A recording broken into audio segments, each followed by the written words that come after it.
اور شفقت وہیں ہوتی ہے جہاں کوئی غلطی ہوتی ہے، درگزر وہیں ہوتا ہے جہاں کوئی کوتاہی۔ عورت اطاعت کرے، فرما برداری کرے، اس کو حکم ہے، خامن درگزر کرے، شفقت کرے، اور کوئی کوتاہی دیکھے، کوئی غلطی دیکھے، اس پر پردہ پوشی کرنے کی کوشش کرے۔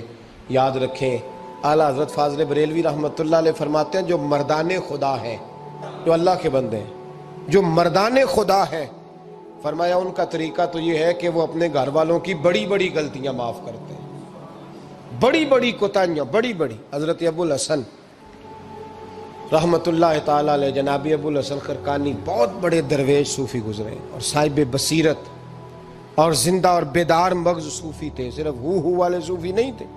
ان کو خبر ہی نہیں کہ معاشرے میں میں کھٹکتا ہوں دل عالم میں کانٹے کی طرح، اور تو فقط اللہ ہو اللہ ہو اللہ ہو۔ حضرت ابو الحسن خرقانی خانقاہ بھی آباد کرتے تھے، اور معاشرے میں کبھی ظلم ہوتا تھا تو بادشاہوں کا جا کے حقہ پانی بھی بند فرما دیا کرتے تھے۔ بڑے بیدار مغز اور بیدار ذہن صوفی تھے۔ حضرت بایزید بسطامی رحمۃ اللہ علیہ کے سجادہ تھے، اور محمود غزنوی آپ کا مرید تھا۔ اب بہت صاحب بصیرت بادشاہ ہوا ہے، وہ آپ کا خدمت گزار تو حاضر ہوتا تھا۔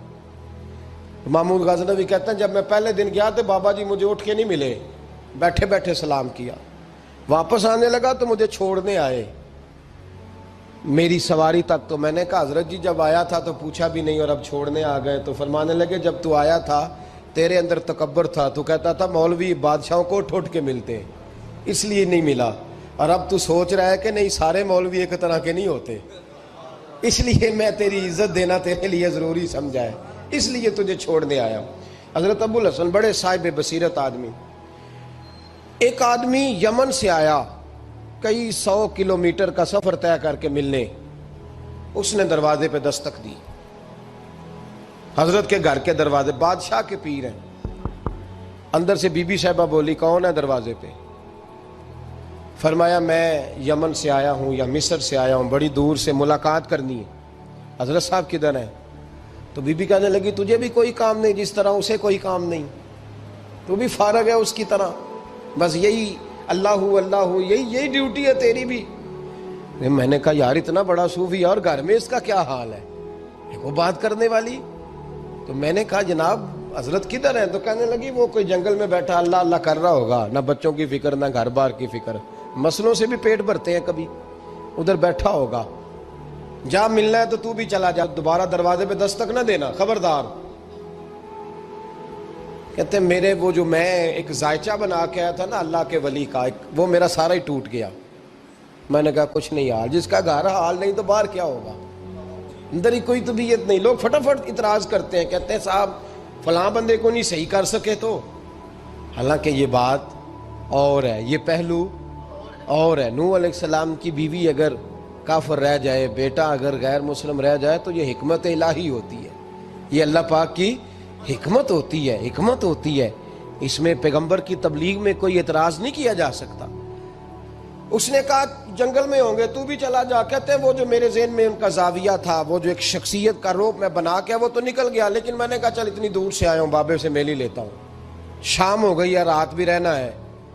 کہتے ہیں میں نے جنگل کی طرف منہ کیا تو حضرت جنگل سے آ رہے تھے اور شیر پہ بیٹھے ہوئے تھے، شیر پہ بیٹھے تھے۔ فرماتے ہیں پھر میرے دل میں خیال آیا، میں نے کہا بی بی قابو آتی نہیں اور شیر کو قابو کیا ہوا ہے۔ پھر وسوسہ آیا اتقوا فراست المومن فإنه ينظر بنور اللہ، رواہ ترمذی او کما قال صلی اللہ علیہ وسلم۔ اللہ کے رسول فرماتے ہیں مومن کی فراست قلبی سے ڈرو، وہ تو اللہ کے نور سے دیکھا کرتا ہے، اللہ کے دیے ہوئے نور سے دیکھتا ہے۔ اللہ اکبر۔ جب یہ بات سنی نا، اس نے کہتے میں نے دل میں سوچی تو حضرت میرے دل کی بات جان گئے اور فرمانے لگے او بھائی، کہتے میں نے کوئی حال بتایا نہیں، خود ہی فرمانے لگے میاں اس کے اندر صرف ایک ہی غلطی ہے کہ وہ زبان کی ٹھیک نہیں، بستر کی بڑی پاک ہے، نظر کی بڑی پاک ہے، کردار کی بڑی اچھی ہے، میرے بچوں کو پالتی ہے، بس زبان کی ذرا ٹھیک نہیں۔ اور فرمانے لگے میں اس نتیجے پہ پہنچا ہوں اگر میں نے اسے نکال دیا تو اور کوئی رکھے گا نہیں، بیچاری زندگی ساری پریشانی میں گزار دے گی، اور پھر اگلے لفظ کہے تو حد ہو گئی، فرمانے لگے میں اس بد زبان سے حسن سلوک کرتا ہوں، اللہ نے یہ بے زبان مخلوق میری فرما بردار بنا دی ہے۔ فرمایا یہ میرے وظیفوں چلوں عبادتوں سے نہیں آیا شعر، یہ اس بد زبان سے حسن سلوک کرتا ہوں تو رب نے یہ بے زبان مخلوق میری۔ اب یہ گنجائش، یہ حکم خامند کے لیے ہے، یہ تقریر سن کے بی بی نہ کہہ دے کہ میں نے بد زبان ہونا ہے تو آپ فرما برداری کریں میری، تو یہ جس کے لیے بات ہو اسی تک رہے۔ خامند کو حکم ہے کہ اگر کوئی کوتاہی ہے تو اس کوتاہی کی پردہ پوشی کرے۔ گھر جو ہوتا ہے نا، گھر کچھ چیزیں اجازت نہیں دے رہی میری کہ میں کچھ اور بات آپ سے کروں، کچھ آپ کو نیند بھی آ رہی ہے۔ دیکھیں پورا وجود سلامت ہو اور اندر روح نہ ہو تو بندہ زندہ رہ سکتا ہے؟ جڑے نہیں بولے انہیں رہ لینا میرا خیال۔ وجود ہو سارا سلامت ہے لیکن روح سلامت، بندہ بچ جائے گا؟ بولے نا یار، جنہیں نیند آ رہی ہو بولو، نہیں نہ رہ سکتا۔ پورے گھر میں ہر شے ہو، ذمہ داری سے بات کر رہا ہوں، پورے گھر میں ہر شے موجود ہو، اگر گھر میں دین نہ ہو تو گھر چلتا نہیں چل سکتا۔ جس گھر میں نماز نہ ہو وہ گھر نہیں چلتا، جس میں قرآن پاک نہ ہو وہ گھر، اس لیے کہ دین روح ہے۔ دین، اگر گھر میں دین نہیں تو گھر چل سکتا؟ سن لے حدیث پاک ترمذی شریف کی، نبی کریم علیہ الصلوۃ والسلام، یہ بھی حق ہے، یہ آخری بات اس عنوان پہ سنیں، یہ حق آخری ہے، اس کو بھی سمجھیں۔ ترمذی شریف میں نبی پاک علیہ السلام نے فرمایا، دعا دی حضور نے، نبی پاک فرماتے ہیں اللہ اس بی بی کو جزائے خیر دے، اللہ اس پہ رحم فرمائے جو سویرے اپنے خامند کو نماز کے لیے جگاتی ہے اور اگر نہ اٹھے تو پانی ڈال کے جگاتی ہے، اور فرمایا اللہ اس خامند پر رحم کرے جو سویرے اپنی بیوی کو نماز کے لیے جگاتا ہے اور اگر نہ اٹھے تو پانی ڈال کے جگاتا ہے، رحم کرے۔ سب سے زیادہ حق میاں بیوی کا ایک دوسرے کا ساتھ یہ ہے کہ انہیں دیندار بنائے۔ دین کی جس بات کا خامند کو پتہ ہے، اعلیٰ حضرت نے لکھا ہے کہ خامند کی ذمہ داری ہے بیوی کو تعلیم دینا، یہ اس کی ڈیوٹی ہے پردے کا پابند کرانا، اس کی ذمہ داری ہے کہ اسے قرآن و سنت کے جو احکام پتہ ہے اپنی بیوی کو سکھائے، اس کو بتلائے، اس کو سمجھائے، ذمہ داری ہے اس کی۔ فرمایا اللہ اس پہ رحم کرے، ذمہ داری ہے، ایک دوسرے کو مذہب سے آشنا کریں، پیار کے ساتھ محبت کے ساتھ قائل کریں۔ خامند بڑی باتوں میں روٹھ جاتا ہے، اگر کبھی اس بات پہ بھی روٹھ جائے کہ آج نہیں روٹی کھانی تیرے ہاتھ کی، انہیں نماز ہی نہیں پڑھی تو آج نہیں میں نے تیرے ساتھ کوئی بات کرنی اس لیے کہ تیری آواز گلی میں نے سنائی دی ہے مجھے، تو خامند کو چاہیے کہ اسے دینداری سکھائے۔ عورت کو بھی چاہیے کہ وہ کہے صاحب تھوڑی روٹی کھا لینی ہے لیکن مہربانی کریں حلال رزق لے کے آئے، مجھے زیادہ کپڑوں کی ضرورت نہیں، میں پرانے پہ گزارا کر لوں گی لیکن میرے بچوں کے حلق سے ہرا نہیں گزرنا چاہیے کہ دینداری ایک دوسرے کو سکھائیں، ایک دوسرے کو۔ حضرت سلطان باہو کا نام تو سنا ہوگا آپ حضرات نے، الحمدللہ کافی لوگوں نے سنا ہوگا۔ حضرت سلطان باہو رحمۃ اللہ علیہ کے جو والد تھے ان کا نام تھا حضرت بازید، جاگیردار تھے، دنیا دار تھے، بہت بڑے مالدار تھے۔ فرماتے مذہب کی طرف میرا رجحان نہیں تھا، چوتھی شادی کی بی بی راستی کے ساتھ۔ بی بی صاحبہ بڑی نیک تھی، بی بی صاحبہ کہتی ہیں میرا دل کرتا تھا میرا خامد بھی نمازی ہو جائے، اور عام دنیا دار نہیں تھے، 7 جاگیروں کے مالک تھے۔ بڑا مشکل ہوتا ہے، اے پیران نظام کے آستانوں پہ غریب لوگ رہ گئے ہیں، جڑا 4 جماعتیں پڑھ جائے یا پیسے آ جائیں انہوں نے تو کسی پیر دی لوڑ ہی کوئی نہیں، اور اگر بندہ مالدار ہوتے کئی پیروں دے آپ مرید ہوندے نے، وہ کہتے ہیں مینوں آپ کنے پیر سلوٹ کر دیں۔ ایک صاحب نے میری ایک دفعہ افطاری کی تو کہنے لگے آپ کی افطاری ہے، اس جگہ ایک اجتماع سے میں نے بیان بھی کرنا تھا تو واپسی پہ ان کے ہاں انہوں نے مجھے فوٹویں دکھانی شروع کر دی۔ اب یہ بھی ایک مسئلہ ہے نا، کیا کہتے ہیں اس کو، سیلفی جی، بڑے بڑے سیانے بندے ساری دیہڑی یہی کام کر دے رہے ہیں اور کم ہی کوئی نہیں سرے، تو وہ مجھے تصویریں دکھانے لگے، اے پیر صاحب دی بھی میں دعوت کیتی، اے پیر صاحب دی بھی میں دعوت کیتی، اے پیر صاحب دی بھی میں دعوت کیتی، اے پیر صاحب دی بھی میں دعوت، 14-15 پیر مجھے گنوا دیے۔ تو کھانے تو بعد مینوں کہنے لگے کہ تسی دوبارہ کدو آؤ گے؟ میں کہا جدو تسی 200 بندے نو میرا بھی نام دس لو گے ادو آ جاؤں گے۔ اب مالدار آدمی ہے نا، تو اب بعد میں مجھے ایک دو دفعہ انہوں نے فون کیا، میں کیا وہ بڑے بڑے پیراں دی اس لسٹ وچ میں اپنا نام نہیں شامل کرانا چاہتا، میں نے تو نہ چھوٹے چھوٹے جی رہن دے بھائی، ہم بچتے ہیں اس کام سے، بچتے ہیں ایسے آدمی سے۔ وہ کسی درویش نے کہا تھا، جس کی ہر بات میں پوشیدہ ہو نشتر کی چبھن، ایسے ہر صاحب احسان سے ڈر لگتا ہے، بچنا چاہیے۔ تو مالداروں کے تو آپ بڑے مرید ہوتے ہیں، کئی پیر حاضریاں دیتے پھرتے ہیں، کئی مولوی دستے نگر ہوتے ہیں، معاذ اللہ، اللہ خودداری اور عزت نفس عطا کرے، آمین تو کہہ دیجئے، دینداری کے اللہ توفیق عطا فرمائے۔ تو بہت بڑے جاگیردار تھے حضرت سلطان باؤ رحمۃ اللہ علیہ کے والد۔ بی بی شیبہ کہتی ہے نمازی بنانا تھا خاوند کو۔ کس کو؟ کس نے؟ بولے، کس نے نمازی بنانا ہے؟ اور بیوی کو کس نے بنانا ہے؟ پکی گل نے نہیں؟ میں کونسلر صاحب نو میں کیا ماشاءاللہ جیت گئے ہو؟ کہندے ہاں جی۔ میں کہندے جی کوئی حکم ہوئے تو میں دسو۔ میں کہ حکم ہے کہ تسی اپنے حلقے دے بندیاں دی ڈیوٹی لانی، کیڑا کیڑا نماز حاضری لانی ہے، کیڑا کیڑا نماز پڑھنا ہوندا ہے تے کیڑا کیڑا نہیں ہوندا۔ کہنے لگے بڑے سیانے نکلے ہو، پہلا مینوں ہی وسیتے واڑ چھڑیا جی، میں جاؤں گا تے دوجیاں دی حاضری لاں گا نا۔ تو خاوند نمازی بنائے گا بیوی کو تو اس سے پہلے خود بنے گا تو بنائے گا نا جی۔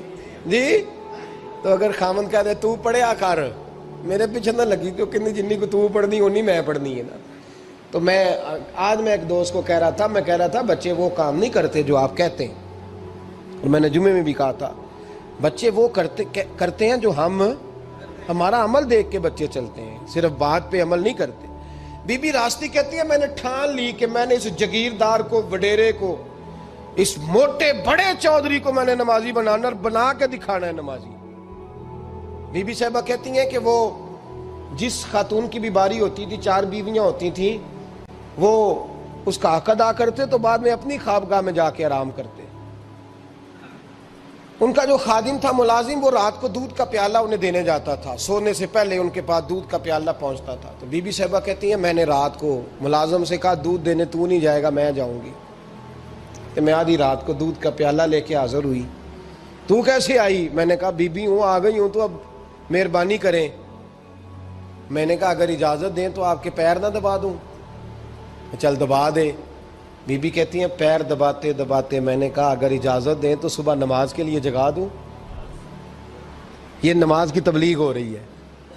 تو بابا جی پتہ کیا کہتے ہیں حضرت بازید؟ کہنے لگے تو مجھے جانتی نہیں، خبردار مجھے تبلیغ کرنے کی کوشش کی، اس گھر میں رہنا ہے تو سانس اونچا نہ لینا، پتہ ہے تو کس کے ساتھ بھی آئی، خبردار۔ کہتے میں چپ کر کے آ گئی۔ اگلے دن پھر دودھ لے کے پہنچ گئی تو انہوں نے آنکھ کھول کے دیکھا میری طرف، پھر آ گئی ہے۔ میں نے کہا میرے خاوند ہیں، میرے سر کے تاج ہیں، پیر دبا دوں؟ کہ دبا دو۔ کہتے ہیں میں نے 10 منٹ پیر دبائے تو میں نے کہا اگر جان کی امان پاؤں تو فجر میں جگا دوں؟ میں نے جلال فرمایا۔ کہنے لگے تجھے کہا تھا نا کہ مجھے کسی کا مشورہ قبول نہیں، تو کون ہوتی ہے مجھے بات کرنے والی، چل دوڑ جا۔ بی بی صاحبہ کہتی ہیں میں 10 دن جاتی رہی۔ کتنے دن؟ انہوں نے سختی بھی کی، برا بھلا بھی کہا، اور کئی دن یہ بھی کہا کہ کل آئی تو پھر یاد رکھنا۔ کہتی ہیں 10ویں دن میں گئی تو حضرت بازید کہتے ہیں میرے دل میں خیال آیا یہ جان چھوڑنے والی نہیں، یہ باز نہیں آئے گی، اور چلو ہے بھی تو میری بیوی، غلط بات بھی کوئی نہیں کر رہی، کہہ بھی نماز کر رہی ہے۔ کہنے لگے اگر میں سویرے اٹھ جاؤں تو پھر دوبارہ تو نہیں آئے گی، تو دوبارہ تو نہیں آئے گی۔ یہ دیکھیں میاں بیوی کا آپس میں رشتہ، سویرے اگر میں اٹھ جاؤں نماز کے لیے تیرے کہنے پہ تو میری جان چھوڑ دے گی تو؟ بی بی صاحبہ کہنے لگی میں دوبارہ نہیں آؤں گی، آپ مہربانی کریں سویرے اٹھ جائیں۔ کہنے لگے چل تو میری بیوی ہے، ایک بار مان لیتا ہوں تیری بات، سویرے جگا دینا۔ بی بی راستی کہتی ہے میں پہلے سو کے اٹھا کرتی تھی، وہ رات میں سوئی نہیں، کہتی میں ساری رات رو کے گزار دی، ساری رات، اور بیدار رہ کے گزار دی۔ سویرے فجر کے وقت پانی گرم کیا، بغل میں مصلی لیا، خامد کو بیدار کیا، وضو کرایا، اور کہتی ہیں جب وہ اللہ اکبر کہہ کے سنتوں کی نیت باندھی تو میرے اس طرح آنسو گرے جیسے سیلاب آتا ہے اور دریا کا بند ٹوٹتا ہے، اور میں نے رو کے کہا مولا میرے اختیار میں یہیں تک تھا، میں مصلی پہ کھڑا کر سکتی ہوں، میں دل تو نہیں نہ بدل سکتی، وہ تیرے قبضے میں ہے، مقلب القلوب ہے، فضل کر اس کا دل بدل دے۔ فرماتی ہیں میں روتی رہی، 2 رکعتیں پڑھ کے میری طرف دیکھا تو فرضوں کی نیت باندھ لی، اور 2 فرض پڑھ کے پھر میری طرف دیکھا، کہنے لگے خبردار سویرے جگانے آئی تو۔ میں نے کہا جی نہیں جگاتی۔ میری طرف دیکھ کے کہنے لگے تو نہیں جگائے گی آج کے بعد میں تجھے نماز کے لیے جگایا کروں گا، میں تجھے جگاؤں گا۔ آپ فرمانے لگی وہ نمازی بن گئے، میں پہلے ہی نمازی تھی۔ جب ان 2 نمازیوں کا ملاپ ہوا تو اللہ نے سلطان باہو جیسا بیٹا عطا فرمایا، سلطان باہو جیسا بیٹا عطا فرمایا۔ میرے بھائی، میاں بیوی ایک دوسرے کو دیندار بنائیں گے، ایک دوسرے کو نمازی بنائیں گے، وہ ایک دوسرے پہ، اور کس طرح کا بڑا مشکل ہوتا ہے بیوی اپنے خاوند کی تعریف کرے، مشکل ہوتی ہے۔ اعلیٰ حضرت فاضل بریلوی رحمت اللہ تعالی علیہ کی زوجہ، ان کا طریقہ یہ تھا کہ وہ اتنی شناسہ ہو گئی تھی، اعلیٰ حضرت لکھتے تھے تو وہ واقف ہو گئی تھی، وہ کتاب کا اعلیٰ حضرت فرماتے تو وہی کتاب اٹھا کے زوجہ لاتی۔ اس زمانے میں قلم بنتے تھے اپنے ہاتھوں سے، لوگ چھری لے کے اس کے ساتھ قلم بنایا کرتے تھے، تو قلم بنا کے سیاہی رکھتی، کاغذ کئی دفعہ ڈانٹ دیتے، اعلیٰ حضرت کئی دفعہ ڈانٹ دیتے، لیکن اماں جی سنتی۔ وقت وصال آیا تو ایک دن فرمانے لگے حامد رضا کی ماں، تو نے ساری زندگی مانگا کچھ نہیں، تو نے میری بڑی نوکری کی، میرے دین کے کاموں میں سب سے بڑی مددگار تو تھی، چل کچھ چیز مانگ لے۔ جب دین کے رشتے ہوتے ہیں تو پھر معاملے بھی دینداری کے طے ہوتے ہیں، کچھ مانگ لے۔ بڑا کچھ مانگ لیتی ہیں نا بیویاں، بڑا کچھ۔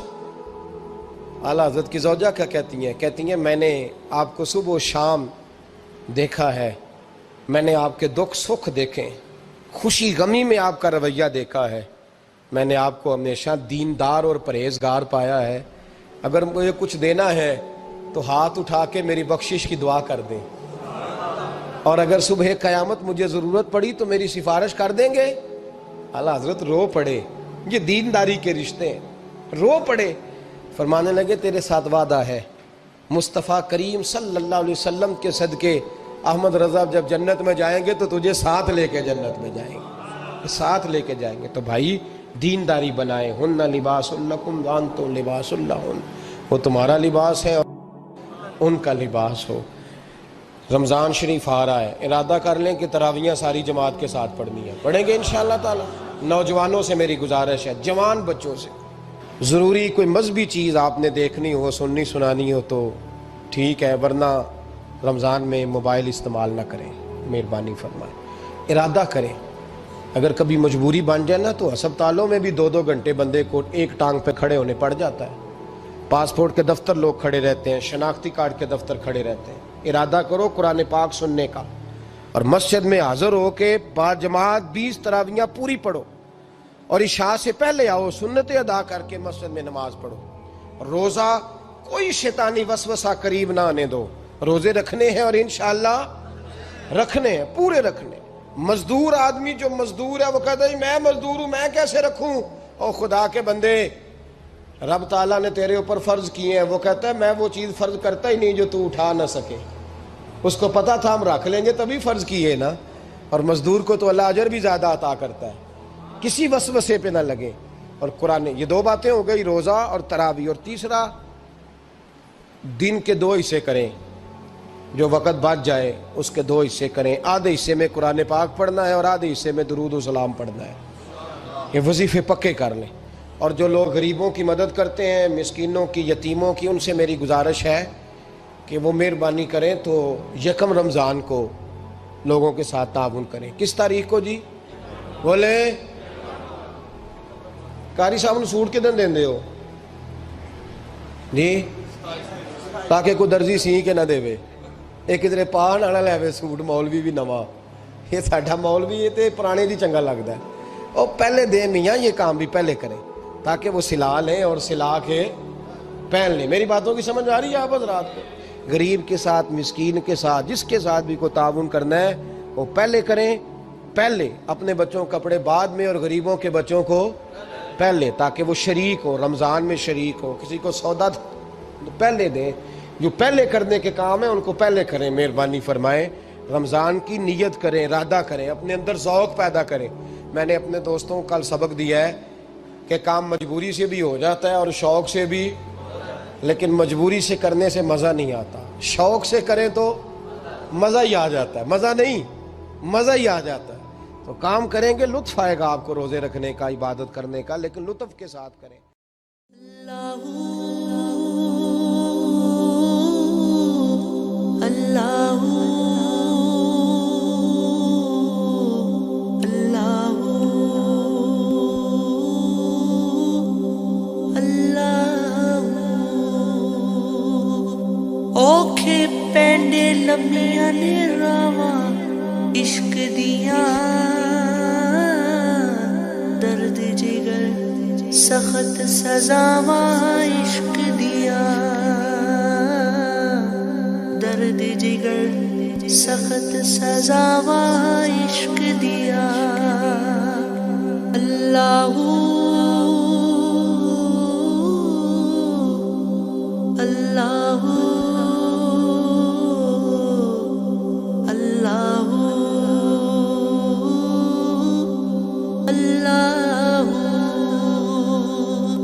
اللہ ورگی جنڑی عشق رولا چھڑدا سر بازار چاوے عشق نچا چھڑدا.